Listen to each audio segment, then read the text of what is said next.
days at the stick. From who's got it better than us to brick by brick. It's always the 49ers way, from off-season to game day. Yeah, we talk back. It's the 49ers Cutback.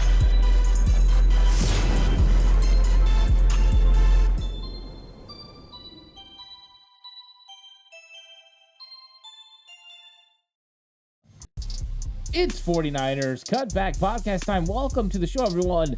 Horst is in the house, which means we're going to go slightly offsides because that's what Horst does. You see the line? He goes over it all the time.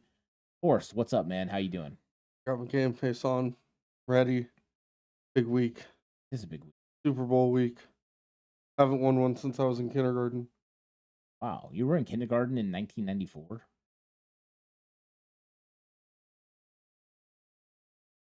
Jason had already graduated high school. Yeah, he was my janitor. Yeah. So Horst, 49ers got it done. We talked about it last week. A big win over the Lions, and the big games don't stop.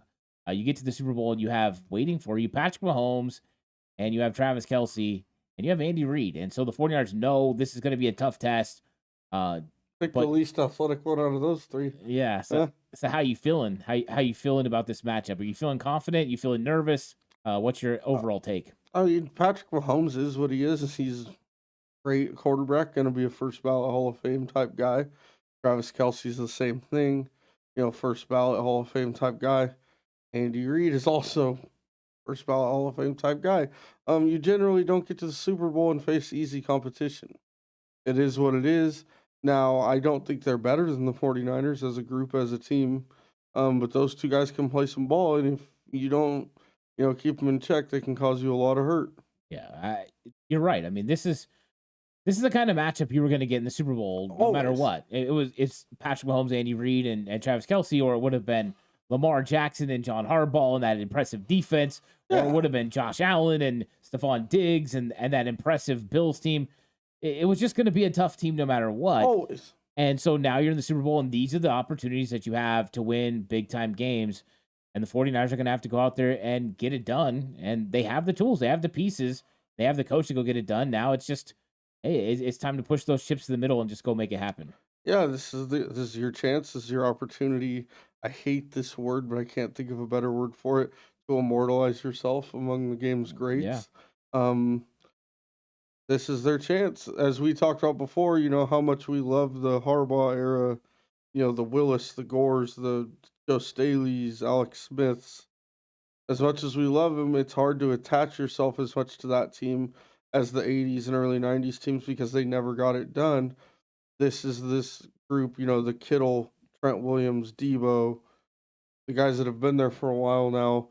This is their chance to stick with Niner fans forever. Yeah, you remember differently when you win the big game. And that's exactly how these players want to be remembered. But more so, they just want to reach the pinnacle of, this sport. That's what they want to do. They want to win the big game. You have a guy, Trent Williams, what's in his 14th year, 13th year? Yeah, 14th year. And I mean, he played his first 10 on the Redskins, playing in like one playoff game. Excuse me. It's okay. I apologize. That was offsides of me. Most of the time that he was there, they were the Redskins, so it's entirely accurate. But, experiencing not much winning. That's a guy that would probably do, I mean, I don't know him, but it's a guy that would probably do just about anything to get a ring. Yeah, I mean, that's why he wanted to be hooked up with Kyle, because he knew that it gave him the best opportunity to have a chance to go to the Super Bowl. It's crazy to believe that here you have a perennial All-Pro, a future Hall of Famer, and this is his first opportunity to go to the Super Bowl. It just shows it doesn't happen that often. Of course, 49ers, we're spoiled because the 49ers have been to the Super Bowl a lot. 7, right? This is going to be, the 8th time. There's a lot of opportunities for the 49ers, so we're sitting in a good spot, and they got a good chance to win this game. Bolden. Yeah. Anquan Bolden made some big plays in 2012. Not something I want to remember, but Horst, one thing I got to do is I got to talk about Bet Online. It's playoff time, and the usual suspects are heading to Vegas for the championship. And our partner Bet Online is your number one source for football odds, stats, trends, and lines. With everything from point spreads to hundreds of bets on everything from the coin toss, the color of Gatorade, Bet Online is your number one source for your championship wagering info. Head to Bet Online and join today to get into all the action. Bet Online, the game starts here. You And do it online. you do it online, Horst. Do you bet online? I haven't, but after that, I think I'm going. You heard it here. You need to join Horst and bet online. It's the best way to go. Sounds like it. And Horst, let's talk about this game now, because some of the pressing issues when you look at a team like the Kansas City Chiefs, they have standout players, and one of those players is Chris Jones. And I think Chris Jones is the top two tackles in the entire league. I think Aaron Donald and Chris Jones are kind of in rare air. I would agree with that. And Jones is going to present a lot of problems for this 49ers interior offensive line. And it looks like he's primarily going to be lined up over John Feliciano. What do you think about Jones, the prospects of him against Brendel, Feliciano, and Banks? Well, if I was the Chiefs, that's exactly where I'd line them up. That's definitely the perceived weakness of their line, is the right side. Chris Jones is what he is. Chris Jones is what, the rarefied air, what you call a game wrecker, which, for those of you who don't coach or have that much knowledge, it means a guy that if you don't focus on him can wreck your game, can totally take over a game from the defensive tackle spot. The good news about that is you said he's the second best tackle in the league. They play the first best one a lot. So I'm sure they'll be using similar schemes that they use on Aaron Donald on Chris Jones. Yeah, you're right. That does give them an advantage. It really does. They're used to seeing a player that has this kind of talent. And Chris Jones has it all, right? He has the speed to get off the ball really quickly. He has violent hands. He has the strength to be able to move you off your spot. But he also has the ability to disengage and heartbeat and be able to be a run stopper. Big enough to run stop, big enough to take on double teams, and then quick enough to win on one-on-one situations and get to the quarterback. All the while, he can still get down the line of scrimmage and make plays on running backs and take away screens. He's just a complete defensive player. Yeah, Chris Jones is an absolute dog. Yeah. He remember what I said about Kelsey Reed and Mahomes? You can throw him on there on that first ballot Hall of Fame. Yeah, as well. The interesting part is from 2019, there's 3 players that are core players that are still on this team. And Chris Jones, Travis Kelce, and Patrick Mahomes are those 3 guys. Of course, Harrison Butker, you could put in that list as well. Nick Allegretti, also a player that's on that list. So there's players that are still there, but the 3 main cogs are those big 3 that we just talked about. And Feliciano has went against Chris Jones a lot. And I think if there's one area that I like about Feliciano's game when going against Jones, is his ability to anchor in pass rush, because we don't want to see Brock Purdy have somebody push right into his right into his lap and cause some real problems with his footwork. So do you think that he can hold up against Chris Jones and that pass rush? Yeah, between his, like you said, thankfully one of Feliciano's strengths is his strength. And, especially in pass sets, between that and Kyle's ability to coach around great defensive players, I think they'll be okay. Now, I'm not going to sit here and say Chris Jones won't have a sack or, make a big play in the game. It's almost impossible to keep a guy like that off the stat sheet, but I think they can do a good enough job on him where he doesn't come in and wreck the game. Yeah, and I want to know if you have any worries about when they line him up at defensive end, because they did this to Mike McGlinchey in 2022. It's a foregone conclusion they're going to do it at some point against Cole McKivitz. You're going to get Chris Jones lined up on McKivitz. Do you think 49ers have to chip, give help in every opportunity, or do you think Colton McKivitz can get it done? I think McKivitz can do a good enough job. To me, I think if I'm the D coordinator, I wouldn't put Jones out there. To me, obviously he's a stud, but to me, he's a step slower than most defensive ends. Would you agree? Yeah, I agree. And it takes him off the point of the ball, where if it's a pass play, now Purdy can step up in the pocket. That's why they say, that the worst pressure you can get is right up the middle, because there's nowhere to go. Yeah. You obviously have your Lamar Jackson, Michael Vick, freaks that can make guys look stupid no matter what. But Brock Purdy's not that type of athlete. He's a good athlete, and he can definitely, get out of harm's way. But when harm's way is coming right through the A gap, it's generally much harder to get out of the way. Yeah, I mean, generally that's the idea. You push the pocket up the middle, then you create This is why we paid Javon Hargrave so much. the speed around the outside, and that's when you can collapse a pocket on a quarterback. I think we're going to see it, but the main reason I think we're going to see it is because Charles Omenihu is going to be out, and Charles Omenihu was their best pass rusher this season. I thought so. He was getting home at the fastest rate, 2.2% of his snaps. He got home to the quarterback. That's better than Chris Jones. I think this is a significant loss, Horst, because now, yes, you still have good players out on the outside, but not having Charles Omenihu definitely sets the Chiefs defense back a little bit. Yeah, I mean, I'm sure you remember how big a fan I was of Omenihu when he was on the 49ers. The guy's a stud, man. The guy's quick. He's explosive. He was still, getting his technique refined, and he's really been putting it together for the Chiefs this year. He's had a nice year for them. Unfortunate to see him go down. Good player and good dude, but it definitely works in the Niners' advantage to not have to face him this week. Yeah, because part of the reason they were able to put Chris Jones out there was because Omenihu could play from the inside. We saw him do it, that Arden Key role that he did with San Francisco, and he was doing it out there in Kansas City. But now he's gone. And, of course, with that goes a very good pass rusher, but also a guy that is very versatile. Now you're looking at this Kansas City defensive line, and it's still good, but I think they have some depth issues.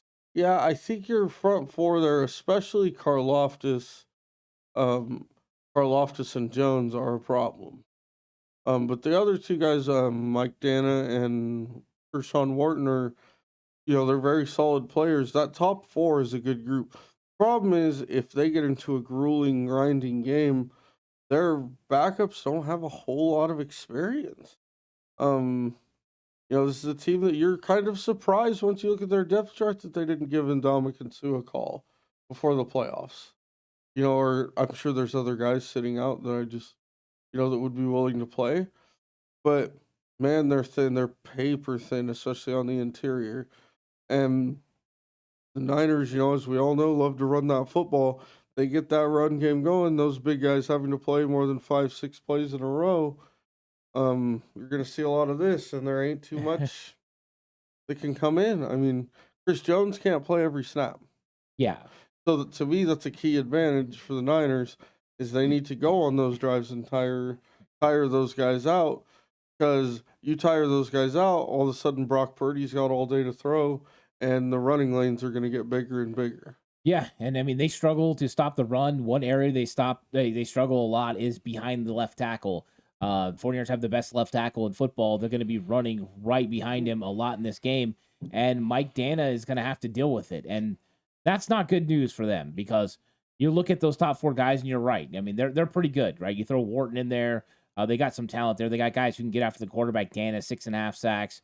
And then double digits for, Chris Jones and Karlaftis. So very good. But the 49ers are planning on running the football anyways. They're planning on running right at Mike Dana, and that could be a real problem for the Chiefs. If the 49ers start gashing them, just like you brought up, the war of attrition might get to Kansas City. And, Chris Jones is going to play, every single snap of this game? Well, if this game is close, going into the fourth quarter, and the 49ers are grinding the football on the ground, you got to think at some point they're going to have a huge breakthrough and really start gashing this Kansas City Chiefs defense. Yeah, it's just, it's with the size and power and everything they're doing, defensive linemen just aren't built to play that many snaps, especially interior ones. Yeah, and that's exactly right. And, when you've got to consistently be chasing Christian McCaffrey around, it's not easy. And so I think that's going to be a real problem in this game. And I think them stopping the Ravens run game, was a little bit... The Ravens having the number one run game, or however high their run game was ranked this year, is a little deceiving, because a lot of their yards come on Lamar Jackson scrambles. They don't necessarily come on base run plays, which there's nothing wrong with it. Lamar's a freak. Use it. Yeah. But stopping their run game is different than stopping the 49ers run game, where they're coming right at you. So, Lamar pats their running stats a lot. So say they only ran for 80 yards, you're holding them. Lamar breaks 125, 30-yard run. Now they ran for 110 yards on you. Yeah. And on the statistics. So that's what I'm saying is that their yard stats are a little bit padded rushing. So stopping them is, if for Niners fans that are a little bit worried because they did do a good job of stopping them, whole different ballgame. Well, I think it's also an anomaly. If you look at Miami rushed for over 150 yards in the wild card round against the Chiefs. And then the Buffalo Bills rushed for over 140 yards in the divisional round. And that was a situation where they were running for 6.1 yards per carry. That's getting gashed. And so they held on for dear life and they were able to win that game. And the 49ers have had tough games too and been able to hold on. So I'm not taking that against them, but I think you're finding an avenue the 49ers can consistently win is running the football. I would agree they have to. And if McCaffrey gets 75 yards in this game, the 49ers have a good chance to win. They're 12-1 when McCaffrey rushes for 75 yards or more. Oh, stat.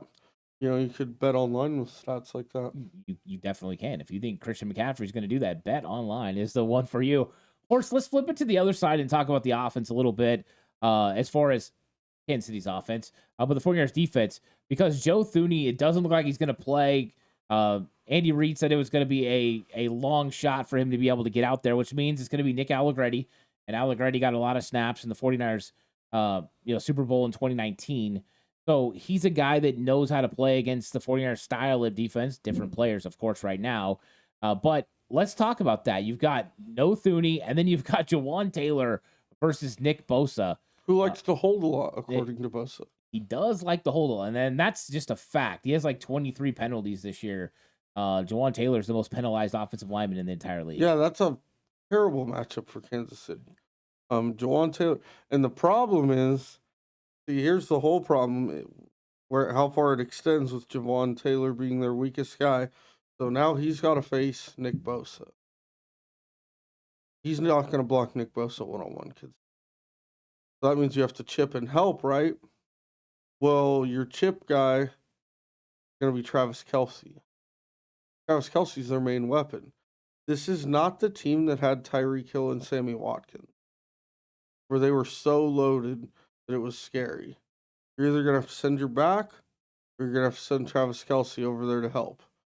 And they use their back to throw to more than their two receivers.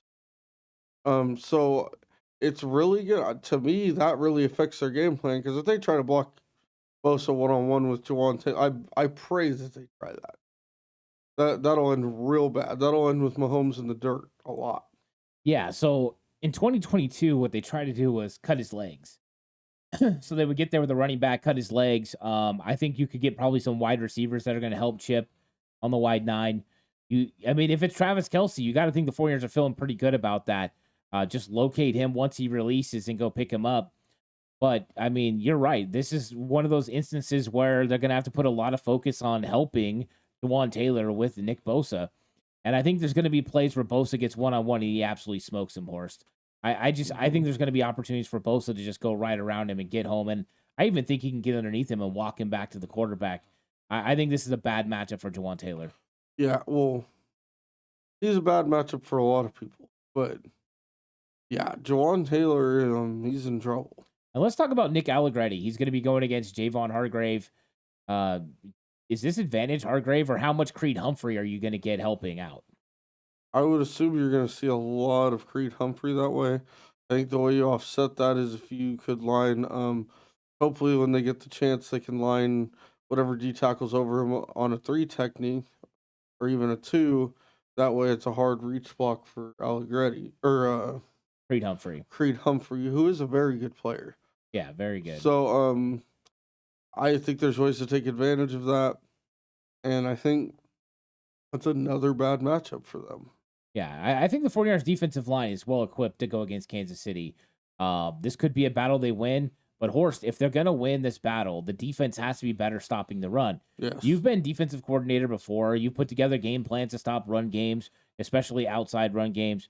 What would be your method if you were if Steve Wilkes to go ahead and stopping the outside attack that we know Andy Reid's going to try using Isaiah Pacheco and using Mecole Hardman? My honest opinion, I think he's gotten a little fancy with having it be others than the defensive ends' responsibility to set the edge. I think if you kind of get back to more old school base football with using Chase Young, Bosa, those guys, to set the edge, I think you're going to see better results in that situation. I mean, would you move them off of their wide 9? Would you move them inside more, I would potentially? play with it a little bit. Yeah, I think this is interesting because I don't think the 49ers forced defenders did a really good job in that game. No. I didn't think the guys running the alley played it particularly well. I thought there was some lack of execution.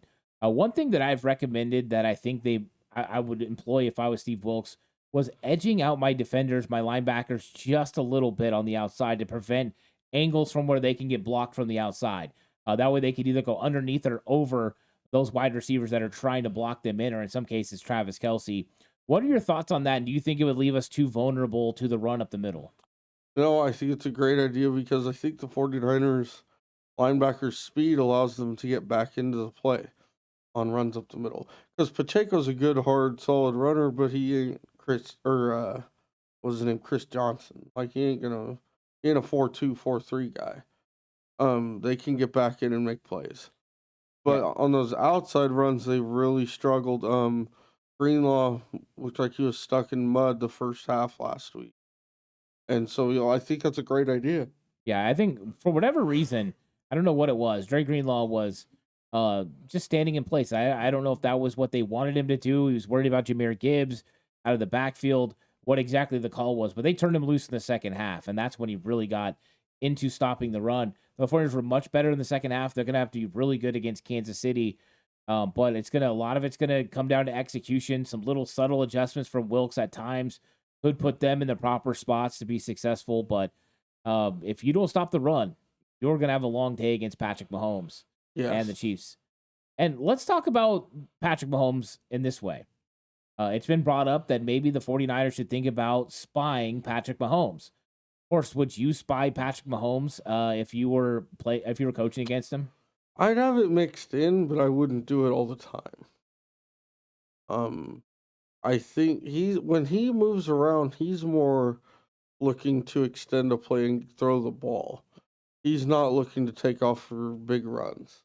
Not saying he's not capable, but he doesn't do it very often. It's not like Lamar Jackson or even Josh Allen or even Brock Purdy, as I saw last week.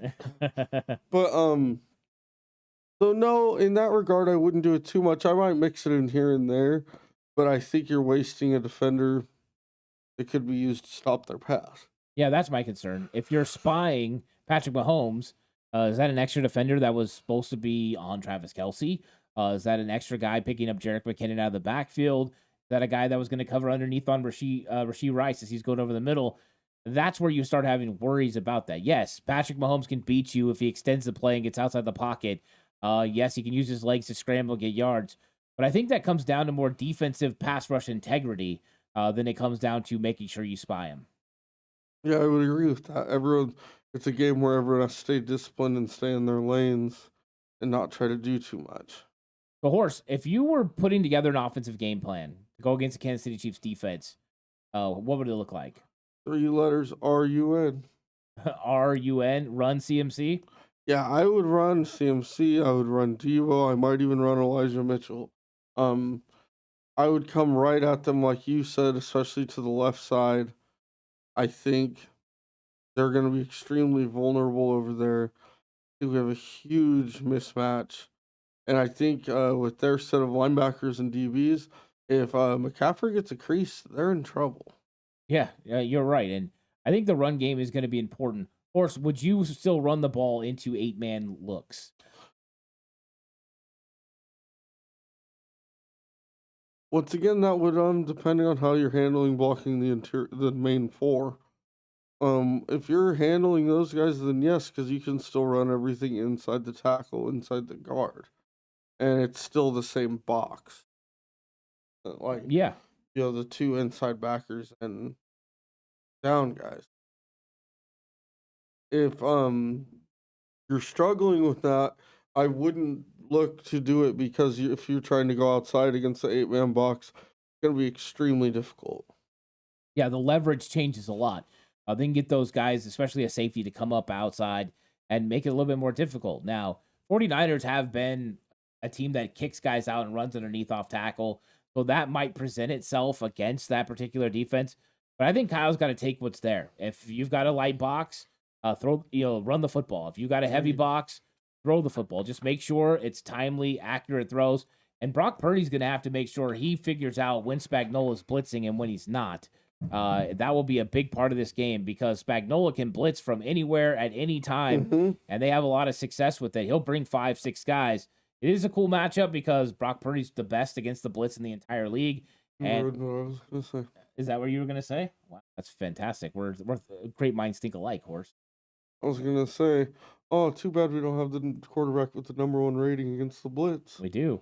And in a variety of ways, from touchdowns to completion percentage. I mean, he just is fantastic in all avenues.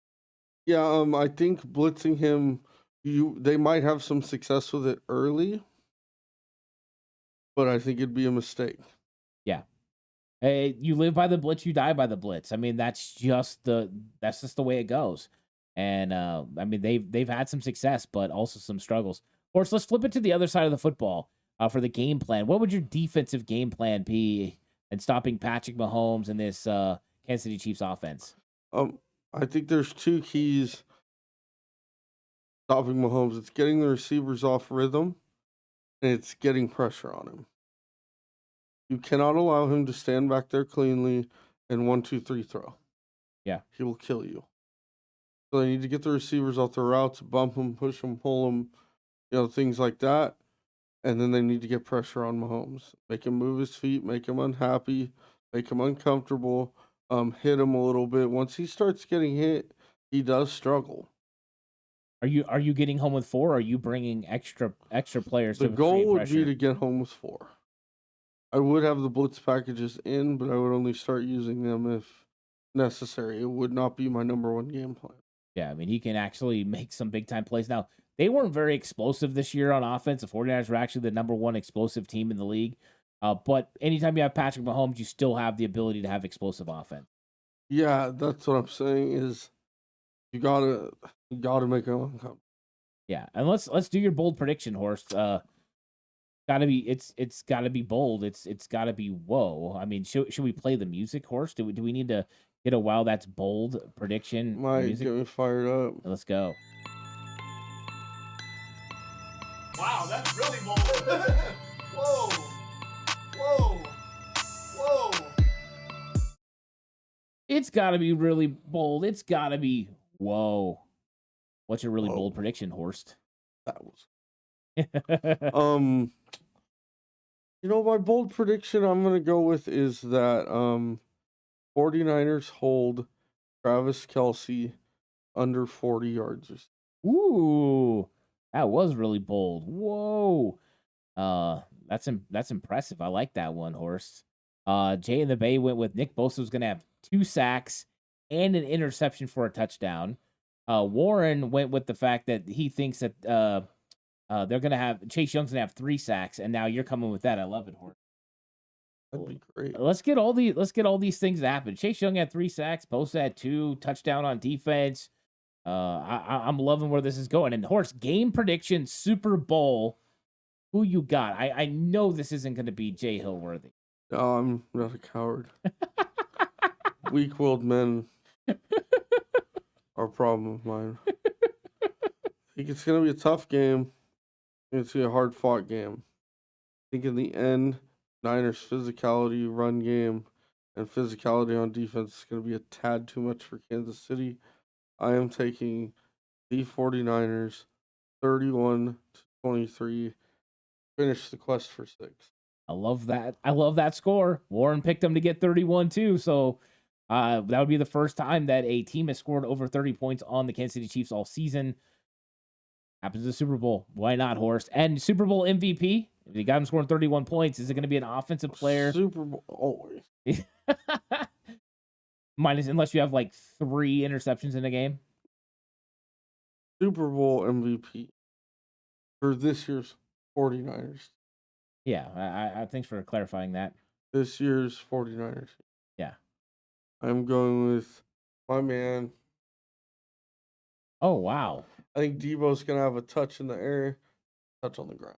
You know what I love about this, Horst, is I've been on 2 different shows, not counting this one, and I picked Debo to be the MVP. Did you? Yeah, I did. So me and you are actually in the same category. We pulled I'm pick saying Debo. about 150 total yards. Think about 150 total yards and 2 touchdowns. I love it. I think Debo's got a shot. I think he's going to be highly motivated for this. You don't go in the locker room and tell Kyle Shanahan to give you the ball unless you want the ball. So I love that, Horst. 49ers are going to win a Super Bowl, right? That's the goal. Yeah, so great episode, Horst. Next week, we'll be back talking, hopefully, 49ers win in the Super Bowl, celebrating a celebratory You might episode. not see me next week. Yeah. Don't win. Yeah, all bets are off of them, but that's not going to happen. They're going to win. 49ers are going to win the Super Bowl. Thank you guys so much for watching. Please like and subscribe to the channel if you haven't already. And if you're listening to audio platform 49ers Cutback on Believe, please give it a 5-star rating. This episode was brought to you by Bet Online, where the game starts. They're going to win the game. Yep. I guarantee. Oh, I like that. You guarantee it. You know why? It's because they didn't hold anything back. I'm going into my Joe Namath quote bag. I'll take it. I'll take it, Horst. All right, guys. We'll catch you guys on the next one. Until then, stay safe. And remember, the right way is always 49ers. There you go. Got to get that ring, Horst.